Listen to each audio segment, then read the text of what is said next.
eternal challenge for all of mankind. And usually the number one thing that leads people to Islam is in fact the Quran itself, right? If you talk to people, a large number of people have accepted Islam merely because of reading the Quran. And obviously they're reading it in their own, they're reading a translation of the meaning, but this is usually the case. Yeah, I'm sorry,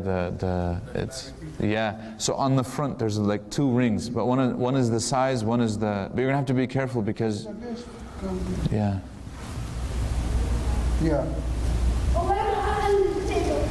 But the thing is, it keeps on it keeps on auto adjusting. Something is off. Does that make sense? Like the projector itself is auto adjusting, so even after you adjust, you might have to turn off auto adjusting on Aywa, khalas. One touch. Abu Umar, yes. Okay, so going back, it says al-mutahadda bih, meaning Allah has challenged with the Quran. So what, for example, what are some of the challenges that exist in the Quran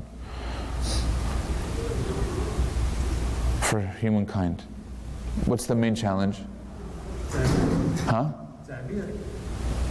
So the words that it uses, like the phrases, لكن ما هو أين التحدي? The understanding. فأتوا بكتاب مثله. In the beginning it says, come up with a book like it. Then they couldn't. Come up with 10. قل فأتوا بعشر سور من مثله مفتريات. And they couldn't. 10 surahs. Then Allah subhanahu wa ta'ala says what? فَأْتُوا بِسُورَةٍ مِّن مِثْلِ. Come up with one surah like it. Of course they can't. It's impossible. Even when people attempt to, they fail miserably. Right? It doesn't work. So this is why, this is one of the challenges. There's other challenges that exist in the Quran, right? But that's just a few of them. It's protected from loss and change. So this is another proof for its validity, is that it's protected from loss and change. This is why the Quran that we have now is the same Quran that was revealed upon Prophet Muhammad sallallahu alaihi wasallam. This has been proven time and time again in its preservation. We have a whole section dedicated to the preservation of the Quran and how it's protected and how the way that it's transmitted to us, meaning the oral tradition, is actually more authentic than a written tradition. Transmitting the Quran orally through recitation actually preserved it better than just through writing. Some people are like, no, writing is more preserved. Sah? If I have it written, khalas, this guarantees that it won't be changed. Actually, writing it, and if it's only written and nobody memorizes, that's pretty much guaranteeing that it will be changed and lost over the course of history. That's exactly what happened to the Bible, and that's what happened to other books as well. Okay? Another part of the definition is al-muta'abbadu bitilawatihi, which means that reading it, reciting it is an act of worship in and of itself. There's no book that's like this. That purely reading it is an act of worship. Even when I read the Sunnah, is reading the Sunnah, for example, an act of worship purely? Reading the Sunnah, is it an act of worship purely by itself? La. Now, in my intention, can I make it an act of worship? Yes. Just like I can change anything else. Anything, generally, that's good. In my intention, I can get reward because of my intention. But by default, it's not an act of worship. Reading the Quran, though, by default is an act of worship. Okay? Let's look at how Allah subhanahu wa ta'ala describes His own book. Instead of us describing His book, let Him describe His book. That's usually the best way to do it. Allah subhanahu wa ta'ala talks about His book a lot in the book itself. This is important. Why? Because Allah subhanahu wa ta'ala wants us to truly understand and comprehend what it is that we have in front of us, what it is that we're dealing with, why it is so important. This verse, for example, He says, كِتَابٌ أَنزَلْنَاهُ إِلَيْكَ مُبَارَكٌ لِيَدَّبَّرُوا آيَاتِهِ وَلْيَتَذَكَّرَ أُولُو الْأَلْبَابِ. Kitabun, this is a blessed book. What do we mean when we say blessed? Anything that's blessed, Mubarak. What does barakah mean? Naam? Bless, yes, but what does that mean?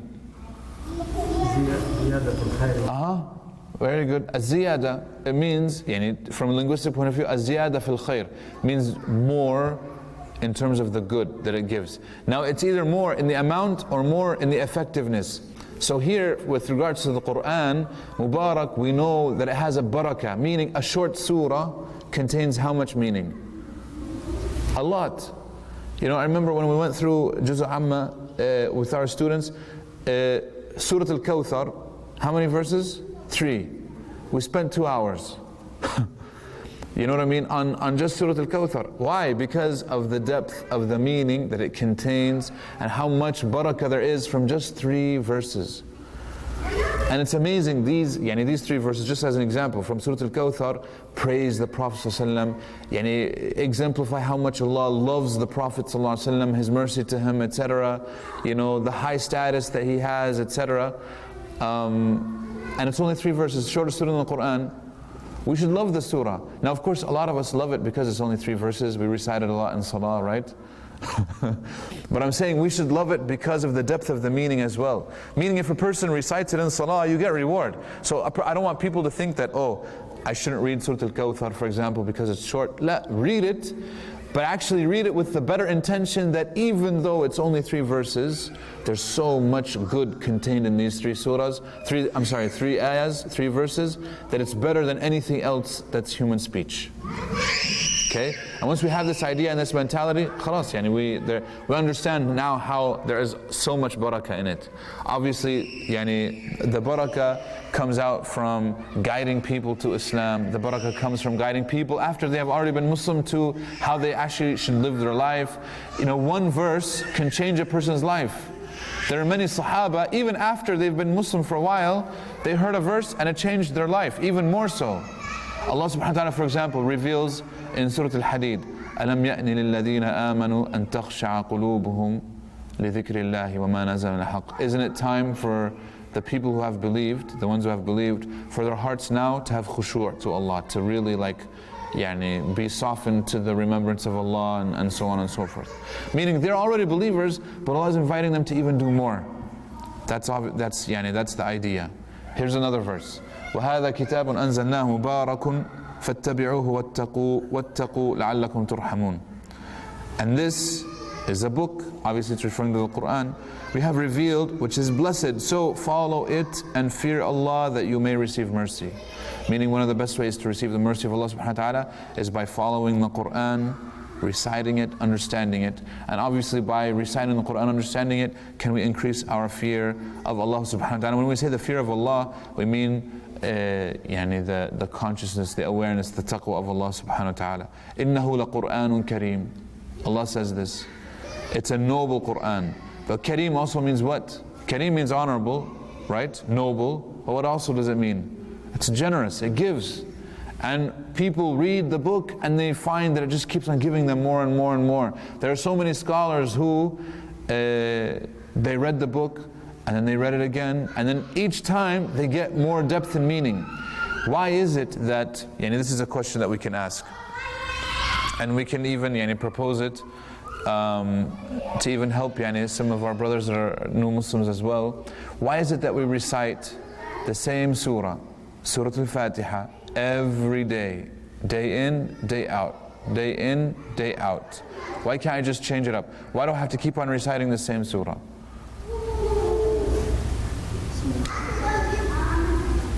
Here's a question. Do we ever get bored of reciting the same surah? Surah Al-Fatiha. Truly, as a believer, do you ever get bored? Because if you tell this to somebody, a lot of non-Muslims, right, when they hear this, they're like, what? You recite the same prayer, every single prayer. Because Surah Al-Fatiha is a dua, it's a salah. In fact, that's what that's what the Prophet ﷺ calls it in the Hadith Qudsi, which means that Allah calls it this. قَسَّمْتُ الصَّلَاةَ بَيْنِ وَبَيْنَ عَبْدِي نَصْفَيْنِ وَلِعَبْدِي مَا سَأَلْ. I have divided the salah between me and my servant in 2 halves, and to my servant is what he asks. فَإِذَا قَالَ الْعَبْدُ الْحَمْدُ لِلَّهِ رَبِّ الْعَالَمِينَ. So now he's going into Surah Al-Fatiha, which means Surah Al-Fatiha is in fact as-salah. This is why whoever does not recite Surah Al-Fatiha, فَلَا صَلَاةَ لَهُ مَنْ لَمْ يَقْرَأ بِأُمِّ الْكِتَابِ أو بفاتحة الكتاب, another narration, فَلَا صَلَاةَ لَهُ أو صَلَاتُهُ خِدَاج. He has no salah, or his salah is deficient. Why? Because this is the salah, the Surah Al-Fatiha. So if it is the salah, obviously you have to recite it. But the question is now, you recite the same prayer over and over and over again every single day.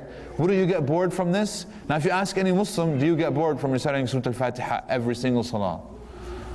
We don't. Why? Because it's Kareem. This is what I wanted to get to.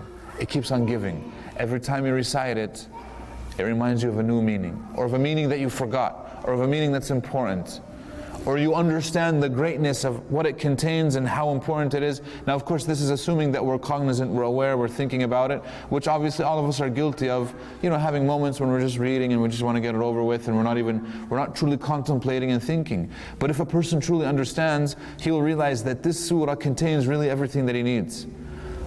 Shaykh al-Islam ibn Taymiyyah rahimahullah, he says in one of his books, he says, if people truly understood in how much depth there is, not in Surah Al-Fatiha, but just in the dua portion of Surah Al-Fatiha. The dua portion is the prayer portion of the surah, which is what? Ihdina as-sirat al-mustaqim. It says, if people understood this part, Ihdina as-sirat al-mustaqim, guide us to the straight path, if they truly understood this part, he says they would not make a dua other than this. This would be the only dua that they ever made, if they truly understood the importance of this dua. Guide us to this. Because in reality, he's saying that everything that you ask for, in reality, is just you're asking for guidance. Whatever you're asking for guidance. And therefore, he's saying that this, by itself, singularly, is one of the most important things. This is how the Quran keeps on giving. Ibn Taymiyyah, rahimahullah, when he was in prison, he went to prison 3 times. The last time he passed away in prison, right? And he was with his student Ibn al-Qayyim during that time when he passed away. And so Ibn al-Qayyim narrates a lot of the conversations that would happen between prisoners and them, and different things that would happen, and so forth.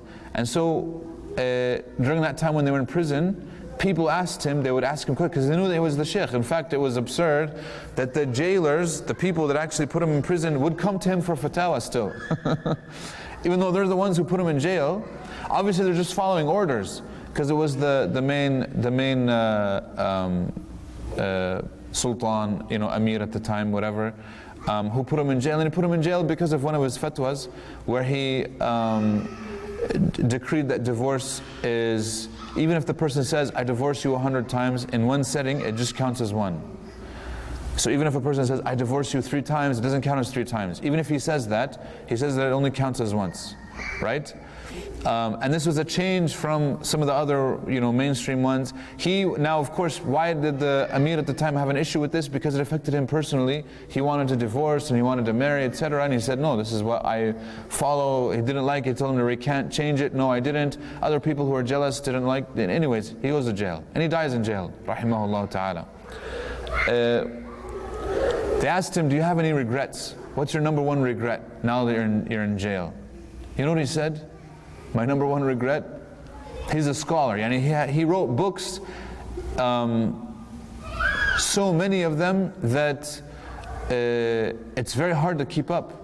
One time I saw the title, this is a long time ago, when I was first starting. I saw one of his books and I was like, man, this is an amazing book, I'm going to read it. I didn't even finish the first volume.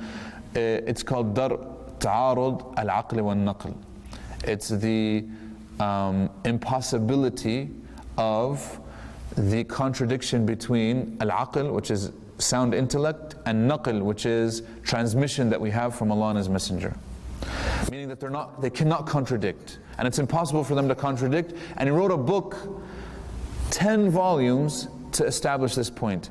10 volumes. Each volume is about 300 to 400 pages. Okay? So I'm thinking, when I got it, I'm thinking, oh, it's going to be an easy book. And then I realize it's 10 volumes, and I'm trying to read in the beginning, and it's so deep, and he's just going, subhanAllah, and amazing.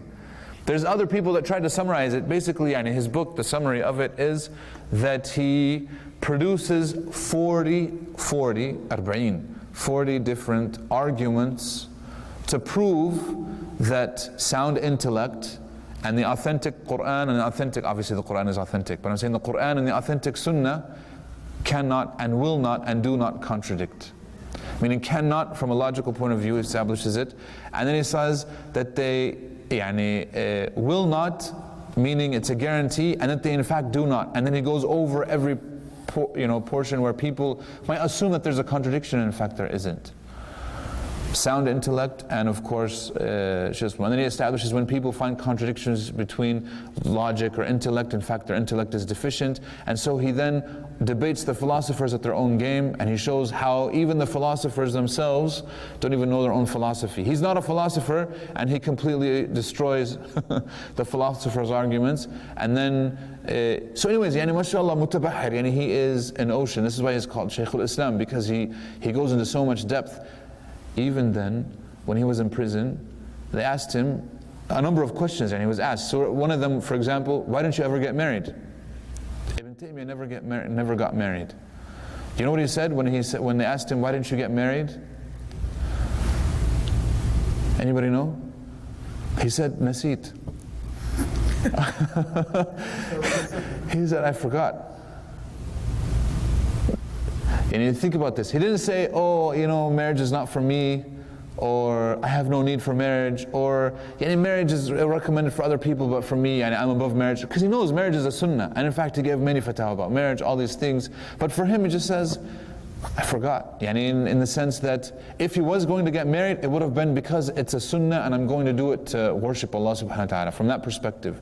But from a physical, biological point of view, he's like, I was busy with everything else that I didn't have time for marriage.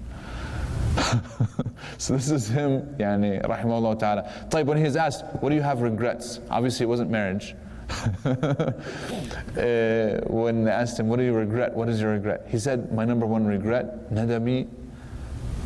He says, anni lam amkuthu waqtan atwala ma'al Qur'an.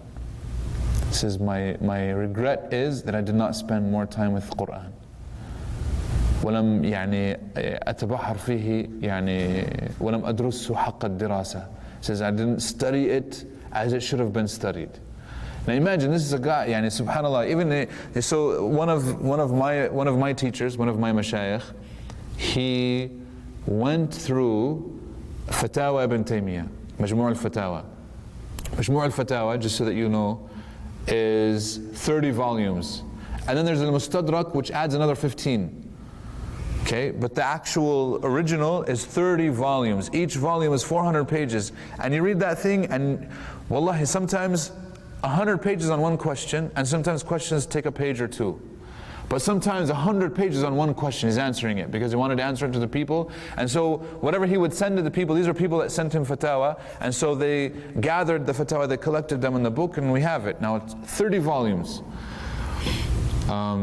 And when they gathered his tafseer, so they said, whenever he would explain a verse, this is my teacher, he said, whenever he would explain a verse, we extracted that and we put it in its own book. And it's actually a pretty good book of tafseer. There's actually, he did tafseer of at least half the Quran in his fatwa, but he still says, I wish that I spent more time.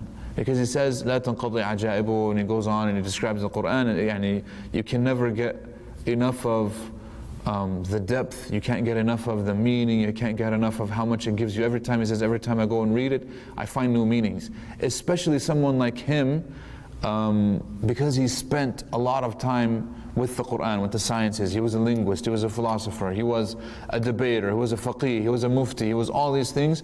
So he has multiple areas of depth that he can go into with the Quran that is not available to a regular person. He says, this is my number one regret, that I wasn't able to do that more.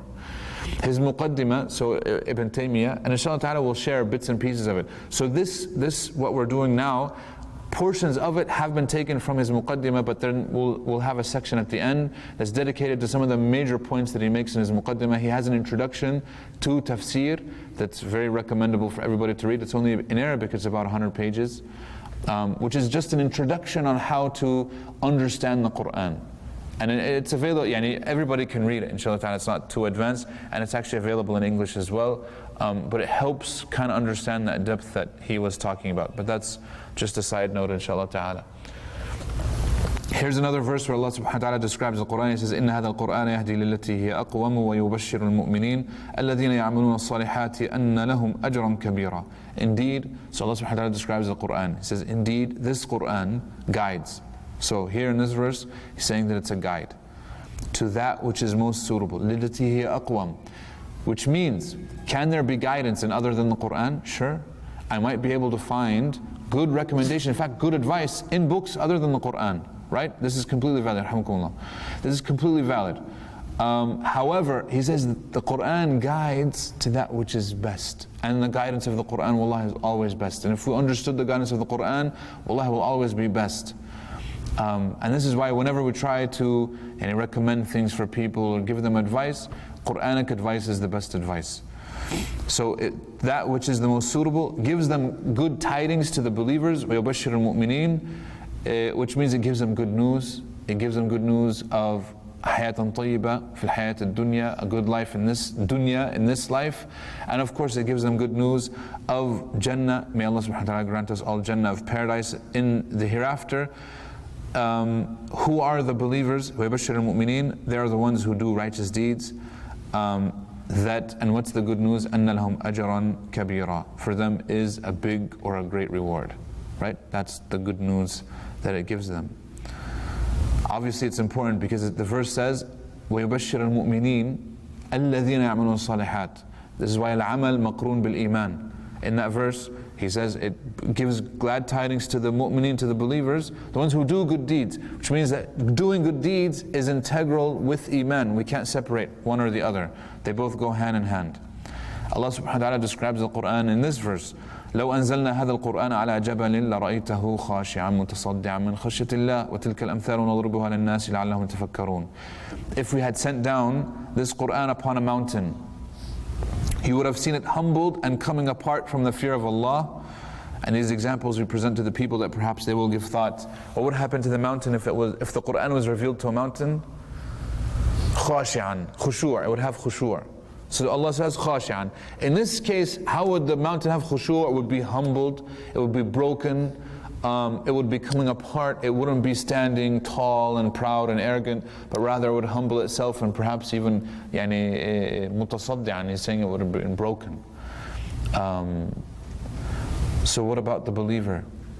When the believer receives the Quran, what happens to us? Should the same thing happen to us? Should we have khushu'?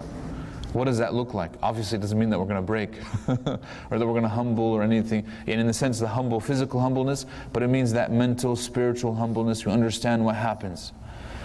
Look, when the Quran is revealed to a mountain, it breaks the mountain, but when the Quran is revealed to the heart of a believer, what happens to the heart? It strengthens it. So the Quran is a strength for a believer, for a human being, but it's a point of weakness for everything else. This is why, obviously, this is because the Quran, and it's as if it's been designed for us as human beings, and this is why it's a guidance for us as human beings to actually help us. This is also why, what would happen to the Prophet when he would receive the Quran, when the Quran would be revealed? لما ينزل عليه الوحي, when the wahy is revealed to him, he sweats profusely. What happened? He would shake, he would tremble. One of the Sahaba, he says, I was sitting and the leg of the Prophet was on top of my leg, and then he went into his stupor. So sometimes he would receive the Quran while he's awake, but sometimes he would go unconscious. He would go unconscious and he would shake. And he says, now when he describes this, he says, there's a ringing in my head, just like the ringing of a bell, and it's severe and it's heavy, all these types of things. He said when the Prophet went into that, when he lost consciousness, the Prophet lost consciousness, and he started to shake and sweat and all these things, think about it, and it looks like he's going into a seizure in reality, right? When this happened, the man said, he was on top of my leg, he said, I felt like there was a mountain on top of my leg. Before, when he was awake, my leg was fine, and he was like leaning on it, not a problem. But then afterwards, when he got into that moment, he said, I felt like, khalas, I couldn't handle it. Sometimes wahy would happen while the Prophet ﷺ is on top of his animal, on top of his naqa, on his camel. What would happen to the camel? Anakhat bihi naqa. He says that the naqa, the camel, wouldn't be able to handle the weight. And so the camel would go down on the ground and it would be suffering under an immense weight, even though physically nothing changed. The only thing that was happening was what? He was getting the Quran, it was being revealed to him. So when Allah says, إِنَّا سَنُلْقِي عَلَيْكَ قَوْلًا ثَقِيلًا, we will reveal to you, or we will throw to you, right? Almost. قَوْلًا, a word, thaqil, that's heavy. When he says heavy here, it doesn't mean that it's heavy in terms of meaning. You know, like when we say, whoa, those are deep words, those are heavy, that's heavy. What you just said. No, here it's actually physically heavy as well. This is actually one of the beautiful things about the Quran, is that when Allah mentions something about it, and if the meaning can be both physical and spiritual, it's both. And we know that it's both because the Sunnah actually affirms this. It was physically heavy. A man came to Imam Malik rahimahullah, and he asked him a question. He says, "Ya Imam, what's the ruling on this and this?" And Imam Malik says, "La adri, I don't know."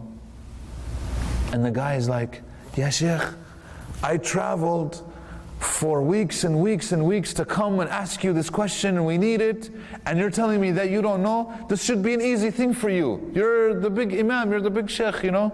You should know this. This should be easy." So he says, "هذا سؤالا سهلا." He said this in Arabic. He says, "This is an easy question." And Imam Malik tells him, "Ya bunay, oh my son," because he's showing, this guy obviously was young, he's like energetic, because he says, "ليس في العلم سهلا." There's no ليس في هذا الأمر سهلا ألم تسمع لقوله تعالى إنا سنلقي عليك قولا ثقيلا. He says, none of this is light, أو خفيف. I think he said in Arabic, he says خفيفة, مسألة خفيفة. He says it's an easy question, light question, خفيفة. And he says, ليس في هذا الشأن خفيف. There's nothing in this that's khafif. It's thaqil. And haven't you heard Allah? He says, إِنَّا سَنُلْقِي عَلَيْكَ قَوْلًا ثَقِيلًا. We will send upon you a heavy word. That's obviously the depth of that meaning with regards to the book. Uh-oh. Why is it stuck? Come on.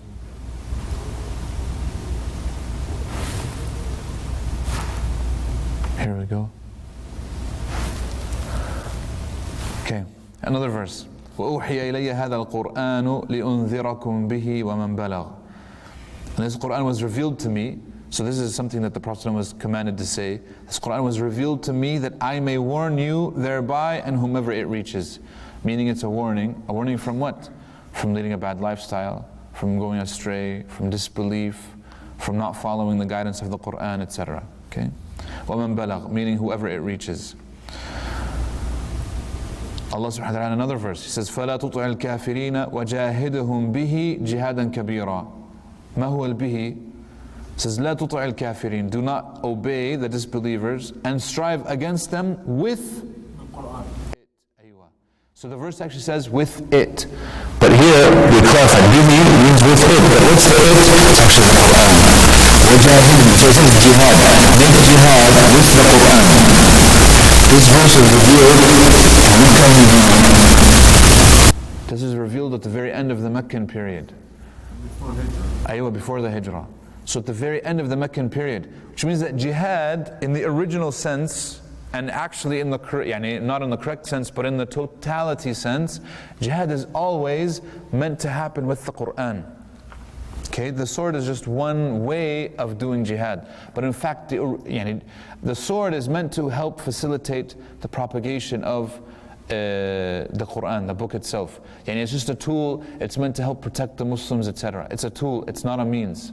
I'm sorry. It's not a goal. Jihad itself is a means, and it's not a goal. And so, if I use the sword, if I have to, which the Sahaba did, many Muslims had to, then obviously this is because there's a need for that. But originally, and established, jihad as a concept happens with the Quran. Meaning we strive with the Quran first and foremost. This is why we have to do, this is what we call jihad al-lisan, jihad with the tongue. So if we do jihad with the tongue, obviously we have to use the Quran. The Quran is the main source. And this is why here the Prophet ﷺ was commanded to not obey the disbelievers and strive against them, meaning with the Quran. وَنَزَّلْنَا عَلَيْكَ الْكِتَابَ تِبْيَانًا. Now obviously when it says strive against them, that doesn't mean that we need to fight them using the Quran, but it means that we need to clarify to them the guidance that they're missing. This is obviously a commandment for da'wah. This is why one of the purposes of jihad, in fact it is the purpose, is to further the da'wah. That's it. وَنَزَّلْنَا عَلَيْكَ الْكِتَابَ تِبْيَانًا لِكُلِّ شَيْءٍ. وَهُدًى وَرَحْمَةً وَبُشْرَى لِلْمُسْلِمِينَ. We have sent down to you the book as clarification for all things, and as guidance and mercy and good tidings for the Muslims. So how is the book? The book here is what? The Quran. It says, تِبْيَانًا لِكُلِّ شَيْءٍ, clarification for everything. Does the Quran clarify everything? Yes. Yes. Everything? Yes. How? Do we sometimes know? No. In fact, a lot of times we don't. A lot of the Sunnah, there are some scholars who, man, subhanAllah, have amazing istinbat, where they look at things that the Prophet says a hadith, and it seems as if this hadith comes out of nowhere, when in fact the Prophet sallallahu alayhi wa sallam is getting it from a verse in the Quran. So for example, here's a question. Is it permissible to eat donkey meat? I know a lot of people are looking. No. There was. لحم الحمار. لا لا لا هذا في الضرورات يعني whenever in cases of ضرورة you can eat pork. We're not talking about ضرورة, we're talking about regular times. Can you eat لحم الحمار؟ لا cannot, it's haram. أيوة, yes. So it's in the hadith. The Prophet ﷺ, he says, حرمها يوم خيبر. جزاك الله خير. That's correct. But can I get this from the Quran? This is a question. ما في حرمة في القرآن. أيوة. والبغال والحمير لتركبوها وزينة. So it says al-hamir and bighal, mules, for you to ride on them and zina. Now, the verse doesn't explicitly say it's haram to eat them, but what does it say? The main purpose is. The main purpose is for you to ride upon them and zina, decoration, etc. Right? Now, on top of this, he says, وَمِنْهَا رَكُوبُهُمْ وَمِنْهَا يَأْكُلُونَ, meaning some animals are for rukub, are for riding, and some animals are for eating. ولكم فيها منافع أخرى. طبعا, there's منافع أخرى. What is that referring to? That's referring to al-ibil. Al-ibil, camels, are a very unique animal. This is why Allah subhanahu wa ta'ala mentions in Surah Al-Ghashiyah, أَفَلَا يَنظُرُونَ إِلَى الْإِبِلِ كَيْفَ خُلِقَتْ. Should they not look at the ibil, the camel, how it was created? Why? Because the camels doesn't fit into a single category. We have animals that are very good for milk, cows, that we won't slaughter, correct? And we won't ride. Can you ride on a cow? Have you ever seen somebody riding on a cow? You can't. And you don't use it for the meat either. The cow, the female cow, you use it for milk. طيب, perfect. So cow for milk. Then we have the bull, or we have sheep that are used, generally speaking, for meat, right? We also use them for their wool, for other things. We have other animals that we use for riding, like horses, but we're not going to eat them and we're not going to milk them either. Have you ever drinking horse milk? A'udhu billah. You'll be like, no, this is yani. Okay? We also use them for shelter, source of even water, of drink, source of, and you can do it. Now for a camel, it actually combines all of these. Camel milk is actually among the best milk. And I can tell you from first-hand experience, I went to a farm and we drank straight from the camel, and they milked it in front of us, we drank it, Allahu Akbar. I'm telling you, camel milk, I was sold. I was like, this is better than cow milk. For me, when I drank it, it was amazing. What about camel meat? Camel meat is also among the best meat that you can eat. And in fact, if you go to a place where they know how to cook camel meat, Allahu Akbar, it's so good. It's amazing. For riding it, it's actually one of the best rides. And in fact, for desert trips and whatnot, it's actually better than a horse sometimes. صح? So it actually excels in these categories and even more. And there's other manafi' that we have from just the camel. So the camel is a unique animal. It doesn't fit in one of the categories, which is why Allah subhanahu wa ta'ala always separates it from the other ones. Now for the other ones, they're for these types of things. So does the Quran explicitly forbid it? No. This is why the Sunnah is necessary. The Sunnah of the Prophet ﷺ is necessary, but remember that the Prophet ﷺ doesn't get anything from himself, number one, and that when he clarifies these things, he's actually just stating what the Quran is already stating, it's just that we didn't see it. Right? We didn't see it. يعني we read the verse, we didn't يعني لم نستنبط منها كما استنبط منها رسول الله صلى الله عليه وسلم. We didn't extract from it just like the Prophet extracted from it. This is just one example. There's many examples that we have where the Quran actually has it. It's just that we never saw it. We didn't pay attention to it. And so there are some books that actually go into this into detail, like the Tafseer al-Qurtubi. Right? It's called Ahkam al-Quran al-Qurtubi. Ahkam al-Quran, which is the rulings in the Quran by al-Qurtubi. And he's amazing. Why? Because al-Qurtubi himself is a faqih, he's a jurist, but he went back to the Quran to find the origin of all of the fiqh that we have and where it's found in the Quran. And it's amazing. It goes verse by verse and it shows you the fiqh rulings from this verse. And it shows you how the sunnah, whatever the Prophet was saying, that this is where it's derived from, etc., etc. Even though we might not have seen it yani there. So it's a good book. So, does the Quran clarify everything? Yes, it does. Whether we understand that or not. There was one, there's an Egyptian scholar of tafsir, modern, his name is Sha'rawi, Sheikh Sha'rawi. A lot of people have heard of Sheikh Sha'rawi, right? He's very good. His tafsir is very helpful for a lot of people because he simplifies it in Ammiya, in regular or spoken Arabic. It's not the classical Arabic. It's not an academic or in-depth necessarily tafsir. It's a tafsir that regular people can understand. He doesn't get into too technical details. He explains it in a way where you can handle the Quran. So he said this about the Quran in front of a Christian priest. And the Christian priest says, no, that's impossible. That verse is wrong. How can the Quran talk about everything? Or it clarifies everything. Let alone talk about everything. It says, Tibyan al-kulli shay, clarifies everything. How? He says, yeah, it does. He says, okay, so does the Quran talk about, for example, how to make coins, money, the minting coins? Does it talk about that? He just wanted to throw like a weird challenge. Yeah. He says, very easy. The Quran says, فَاسْأَلُوا أَهْلَ الذِّكْرِ إِن كُنْتُمْ لَا تَعْلَمُونَ. The Quran says, go ask the people of knowledge if you do not know. So in this case, I don't know how minting is happening, and so the Quran tells me, go ask an expert, and that's how it clarifies everything. The guy was like, okay. Does that make sense? And he figured it out. One of my scholars, one of my teachers, he was working on, I don't know, he probably finished it now, and I want to ask him actually. He was working on a book of Proverbs. Do you guys know what Proverbs are? So these are like famous statements from every culture where it has like a word of wisdom, and he wanted to show how the Quran actually has something better than that. Not only the same, but better. From the whole Quran, from the whole book. Because this guy, mashallah, the Sheikh is amazing, brilliant, in-depth, all these things. May Allah preserve him. He's coming to the States, I think, soon, and when he comes, I'm going to go visit him, inshallah ta'ala. But anyways, so the Proverbs, so for example, he says, there's one that says, early to bed, early to rise, makes a man healthy, wealthy, and wise. Have you guys heard this one before? Early to bed, early to rise. Anyways, does the Quran have something similar or better?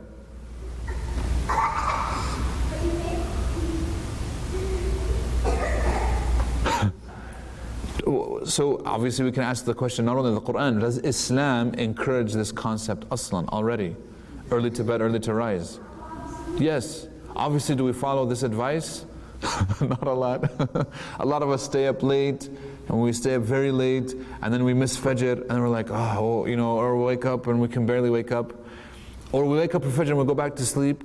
Where in fact the recommendation is what? After Fajr, that's the best time to stay awake and get work done. Wallahi, I'll tell you, the best work that you can get done is right after Fajr. Right? But we don't follow that advice, especially that existed. We're like, we live these artificial lives because we have artificial lighting and whatnot. This is why one time I took my students, and I'm sure some of you have done this before. If you go out into the wilderness, you go camping. So this is not cabin camping, this is camping in a tent. You rough it for a little bit. Because I remember the first time that I went, I took the The first time that I mentioned camping to my mother-in-law. My mother-in-law, as you know, she's Somali, my Hoyo-in-law, right? So I told her I'm taking my students camping. She's like, what? I said, yeah, we're going to go out in the wilderness, we're going to sleep in a tent. Why? You have, hotel, you have this, you're not poor. I said, no, it's to rough it just a little bit for them to experience. It's good to experience it. Obviously, we don't go, all the time, but it's good to experience it. Wallahi, we went camping, and I took my brothers-in-law. They've never been outside of the city. They were shocked. They loved it. It was amazing for them. They were like, they still talk to her like, man, when we went, it was amazing. I loved it. We need to go again. Blah blah blah. Because you experience life from a different point of view that you've never experienced before. I think it's very important. And I try to take my students, my Sunday school students, regularly to these camping trips. Every time I take my students on a camping trip, after we pray Maghrib time, by Isha time, they're tired and they want to go to sleep. And they're like, because why? We're sitting outside, there's no lights, there's no light, you're just sitting, there's the campfire, there's the stars, you're in nature. And wallahi, by Isha time, a little bit after Isha, khalas, you're like, why am I staying up? I need to go to sleep. Your body, wallahi, naturally will get in tune with that rhythm and you'll sleep right after Isha. What's the sunnah? The sunnah is to sleep right after Isha, right? The sunnah, the Prophet would pray Isha and go to sleep. He doesn't stay up. We stay up, why? Because we have artificial light. You turn on electricity and it keeps your body thinking that, oh, it's still daytime, you're wired. In fact, sometimes some lights that have a lot of blue in them keep you artificially awake, and people experience insomnia, bad sleep cycles, unhealthy sleep, all these types of things. So when we went camping, what happened to them? They were like, man, Sheikh, I'm tired. What time is it? It feels like it's almost midnight. And then they look at their phone, 7:30? What the heck? How is it only 7:30? I'm tired. And it's because we've been working all day, we've been setting up the camp, you know what I mean? You've been walking, we did hiking, we did all these types of things. And then, you're just sitting, it gets dark. Guess what happens when it's dark? You'll get tired naturally. And they get tired, and they were like, 7:30? I'm like, yeah, 8 o'clock, we're going to go to sleep. What? How can we sleep at 8 o'clock? I'm like, look, if you guys don't want to sleep, I'm going to sleep. But if I hear you, I swear to God, you guys have to sleep. But 8 o'clock, we go to sleep. Why? Because then, if Fajr is at 4, can you wake up? If you go to sleep at 8, can you wake up for Fajr at 4? 100%. In fact, I woke them up before Fajr so that we could watch Fajr. When you see حتى يتبين لكم الخيط الأبيض من الخيط الأسود من الفجر, so you can see the white thread from the black thread in Fajr time. When you see it come in, wallahi, it's an amazing experience to see Fajr, to see what it is. Because now when we see Fajr, we see the app, and when it rings, it's like, oh, Fajr entered, okay, cool. But we've never experienced the actual natural phenomena, and it's a beautiful experience to see the breaking of dawn, and then after this to watch the sunrise. There's a lot of people that have never seen a sunrise before. They've seen the sunset because they're awake, but many people have never seen a sunrise. Every time I go, I ask people, have you seen a sunrise before? And a lot of people are like, what? No. Will it hurt your eyes when you see the sun? No, it's like when you watch the sunset. Does it hurt your eyes when you watch the sunset? When you stare at the sun. Yeah, of course, but when you're seeing it, you're not staring at it, you'll protect your eyes. Yeah, the eclipse does hurt your eyes, that's true. Okay. But anyways, what we're saying is that this concept of early to bed, early to rise, it happens if we live like a more, of course, and I'm guilty of this as well. I go home, after Isha, and there's like, so many distractions, internet, WhatsApp messages, emails, computer, whatever, YouTube, khalas, forget about it. You're sucked in. So, is the Quran clarification for everything? Yes, it is. Whether we realize it or we don't, right? This is the point that we wanted to mention. Wahuda, it's guidance. Warahma, it's a mercy. The mercy descends upon you when you recite the Quran. Is this true? The mercy descends upon you when you study the Quran. Is this true? Yes. And a lot of people, sometimes you can feel it. You're like, in that moment, subhanAllah, and wallahi, one of the most moving things that I ever watched was of there was a deaf person. Has anybody seen the show? It's on YouTube. If you watch anything on YouTube, watch this. It's called Bil Quran Ihtadayt. With the Quran, I was guided. Has anybody seen this? Sheikh Fahd al-Kandari? No, Fasiru is after, the one after. But it's another show that he did. But there's one, Bil Quran Ihtadayt, and he has like 3 seasons of this. on these people? Yeah. So he interviews people who are guided to Islam, and a lot of times, you know, what the relationship was with the Quran. And he interviews this lady who is deaf, her whole life, born deaf, right? And what's amazing is that she does Surah Al-Fatiha, she recites it in sign language. Okay, she signs it. You know what's crazy? You can understand it. I understood exactly what she was saying. Because you know Surah Al-Fatiha and you see the symbols and I'm like, what the heck? She's like, guide us to the straight path, you know, this, and you alone we worship, you alone we seek for help, kada. And you're like, what? Wallahi, yani it gave me goosebumps seeing Surah Al-Fatiha being signed. And then after this was when a deaf person tried to read the Quran. He cried. Oh, I cried. Psh, he cried. I cried, yani, because it's like, yani, this person was exerting themselves so much. Imagine they've never heard it before. She says her wish is to hear the Quran because she sees that people are moved by it, but she can't hear it. She knows that it's recited nicely, but she's never heard it in her life. But she's trying to imitate people in how they read it, and she starts to read Qul Huwallahu Ahad, and I'm watching this and I'm just like, what the heck? I start crying, and then the guy in the video, he's crying, and it was yani, hugely moving, because, and then it made me feel guilty that we have access to the Quran and we just we don't really, and then there's people that truly care about it, and we have a ni'mah, a blessing, and we don't even realize the blessing, wallah. We're able to listen to the Quran anytime, and we're able to read it anytime, and there's people out there that they wish that they could hear it and they can't. Wallahi, yani, it was, subhanAllah. Anyways. We'll continue. So Allah's book says, وَأَنزَلْنَا إِلَيْكَ الْكِتَابَ بِالْحَقِّ مُصَدِّقًا لِمَا بَيْنَ يَدَيْهِ مِنَ الْكِتَابِ وَمُهَيْمِنًا عَلَيْهِ. So this is an important verse. It says, we have revealed to you, meaning O Muhammad, the book in truth, confirming that which preceded it of the scripture, and as a criterion over it. So the Quran does a few things. Obviously, it was revealed in truth. It confirms what came before it. This is why a lot of people will say, oh, you know, it has a lot of similarities between it and the Old Testament and the Torah, or, you know, in the Gospels, or, you know, in the Bible, etc. There's similarities, of course, 100%. But not only does it confirm the previous scriptures, but it's muhayminan alayh. Now, muhayminan here isn't translated properly. A criterion, meaning it's used to judge it. But in this case, it actually means that it overpowers it, which means that it's dominant. The Quran is supreme over all other books. Obviously, this is for a lot of reasons. One of them is the Quran isn't changed. The Quran cannot be tampered with. The Quran is meant to be revelation for everyone. And this is why there's the verse in the Quran where Allah subhanahu wa ta'ala took a promise from all of the prophets, what? That if the last prophet comes, what? لَتُؤْمِنُنَّ بِهِ وَلَتَنْصُرُنَّ. You have to believe in him, and you have to give him support and victory. Even for Musa, and this is why the Prophet himself, he says what about this verse? He says, even Musa alayhi salam, if I was sent during his lifetime, Musa would have to put the Torah to the side and follow my guidance. And Musa knows this. Like Musa had already been taken a promise, meaning, and this is an amazing thing, every prophet said what? What shahada did they say? And did they say Muhammad Rasulullah?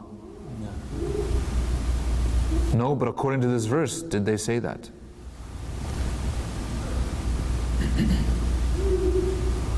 This is a question. Did every prophet believe in Prophet Muhammad sallallahu alaihi wasallam? Yes, they did. No, but they did. The Prophet sallallahu himself, he said, so what's the full verse? Man, I can't remember. It's in Surah Al-Imran. You know the full verse? وَإِذَا أَخَذْنَا مِيثَاقَ النَّبِيِّينَ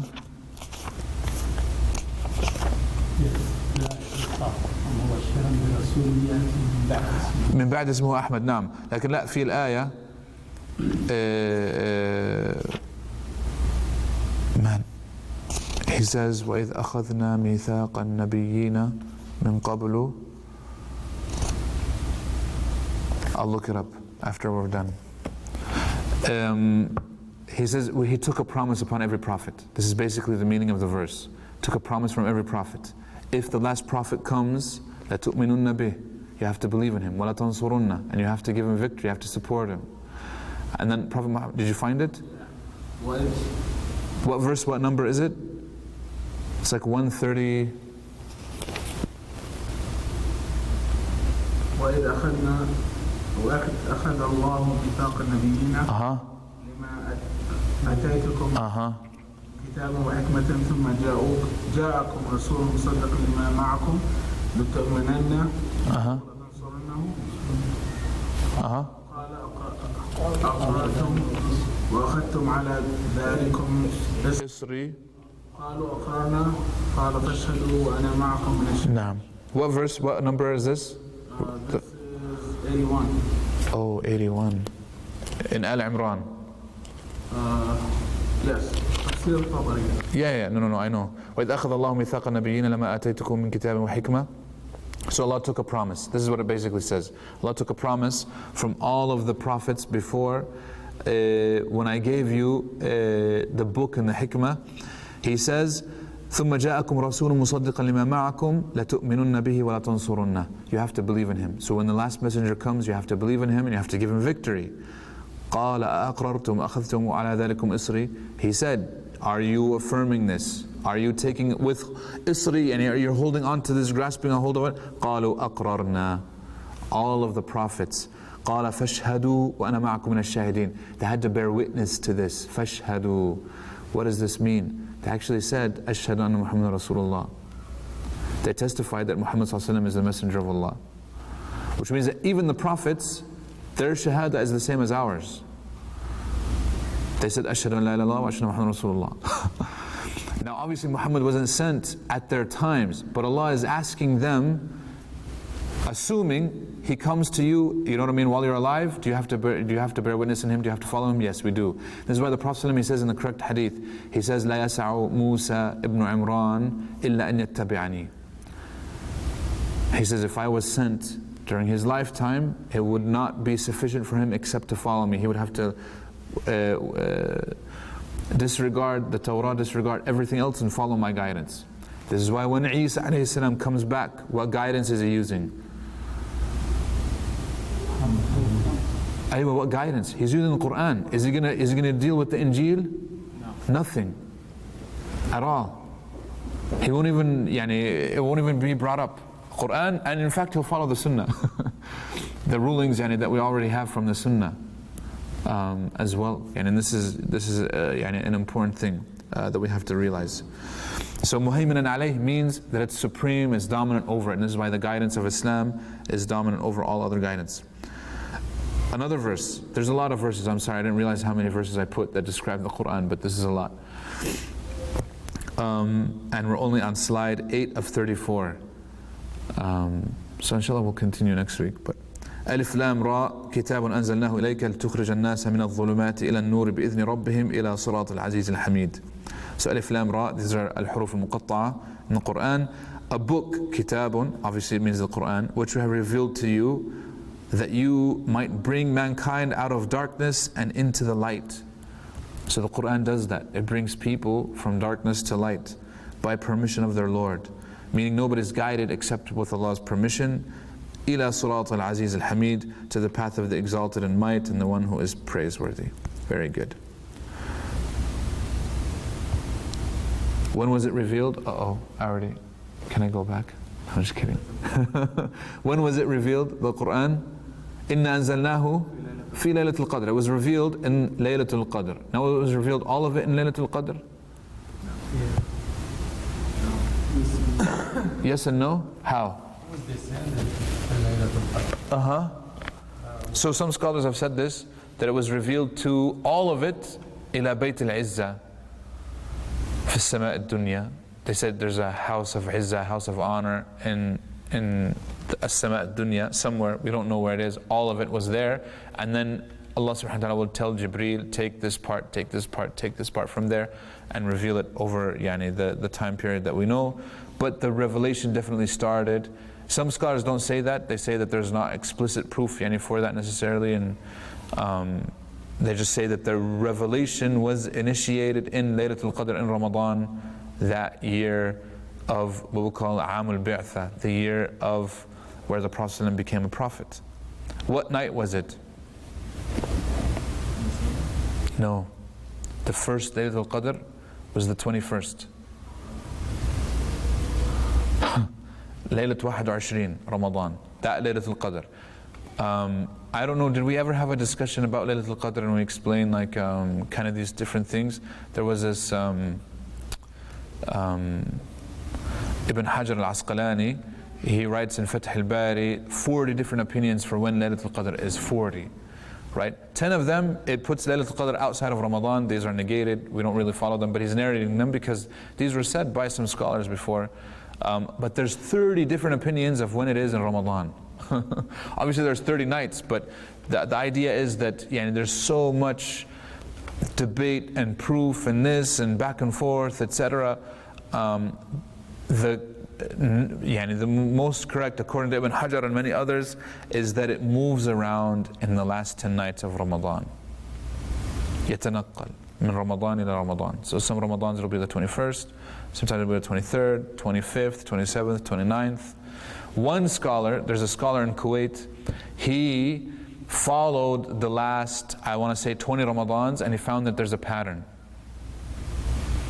And he predicted the pattern, he put a mathematical formula, and then he followed it using the sun, like looking at its rays and whatnot, and he tried to find out when Ramadan, when Laylatul Qadr was. There was another guy who said, well, we can't really follow the rays because of weather, etc.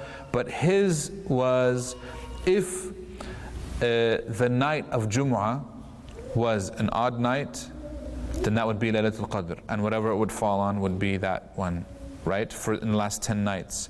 But if it was an even night, then the odd night would be the night between Monday and Tuesday.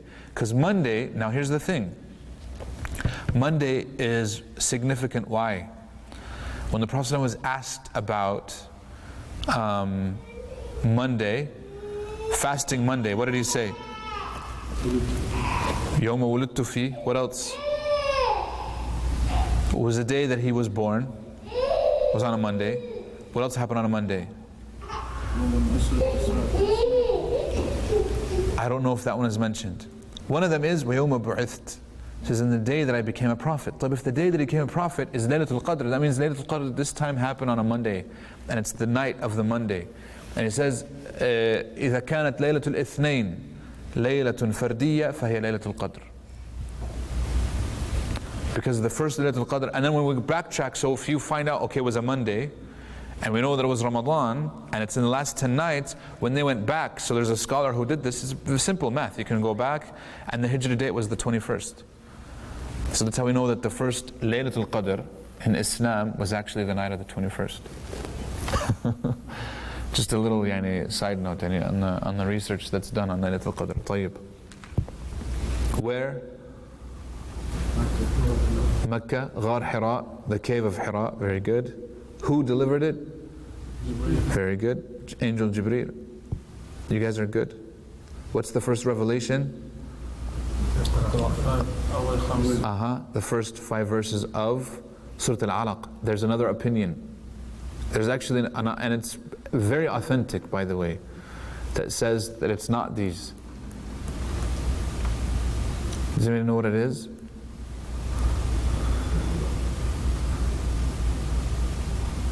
There's a refutation for them, a very easy refutation. This is the official opinion, this is the correct opinion. But there's a subset of scholars who say that لا, أول الوحي غير. What is it? Anybody know? No. That one is a minority, but it has no proof. But there's some who said it was actually Al-Fatiha was the first revelation. But we know that Al-Fatiha was in the beginning. Fatiha in terms of Tartib al-Nuzul is either surah number 3 or number 4 in terms of number of revelation. the opening of Surah Al-Muddathir, يا أيها المدثر قم فأنذر وربك فكبر وثيابك فطهر والرجز فهجر, right? ولا تمنن تستكثر ولربك فاصبر. That's it, right there.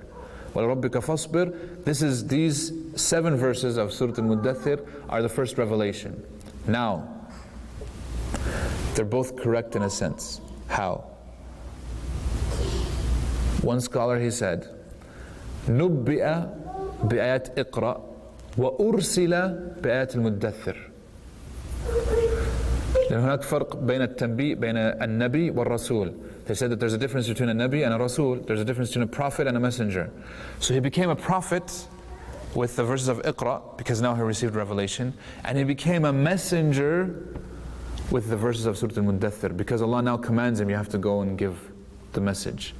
Ya ayyuhal muddathir qum fa'anzir. Obviously we know that Iqra was revealed before this. Why? Because after he received the revelation, what did he do? He went to his house and tells Khadija, يعني زملوني زملوني دثروني دثروني. He says, wrap me up, and put these things. And that's when Allah reveals to him, Ya ayyuhal muddathir. So obviously he wasn't muddathir in the cave, he was muddathir after the cave. Which shows you that obviously this had to be after. Exactly. He would have to be after. Does that make sense? And now he's wrapped up. Okay, when he received the first verse, اقرأ الدغار and the cave. Yeah. Okay, he came back to the house, he was scared, and then he wrapped up, and then Ya ayyuhal muddathir. Exactly. Yeah, okay. That's what we're saying. After he was wrapped up, Ya ayyuhal muddathir was revealed. And now, qum fa'anzir. Now you have to warn people. It's order. Qum fa'anzir. Stand up and warn. وَرَبَّكَ فَكَبِّرْ. And your Lord, kabbir, make takbir for him. وَثِيَابَكَ فَطَهَرْ. And cleanse your clothes. Tahara now. Because remember, at the time there's no tahara. So this is why one of the first things that we learn is tahara. Da'wah, glorifying Allah, tahara, to be able to be pure. وَثِيَابَكَ فَطَهِرْ وَالرُّجْزَ فَهْجُرْ. And the rujz, which is all falsehood. The idol, they said that specifically the idols, but it actually means any type of falsehood. فَهْجُرْ وَلَا تَمْنُنْ تَسْتَيْنَ, إلى آخر الآيات. He became a prophet with Iqra and a messenger with Al-Muddathir, right? Okay. Do we have time for one more slide? Khalas, we'll stop here. We'll talk about Asbab al-Nuzul later on, because there's multiple slides, inshallah ta'ala. Any questions before we wrap up? We'll do adhan in 2 minutes, inshallah ta'ala. Any questions? Naam? Allah yabarak feekum. I hope it was beneficial, yeah. I hope it was. I showed them the picture in the beginning, but it was unclear. This is the photo again. I took this photo. So in my presentations, I only put photos that are mine.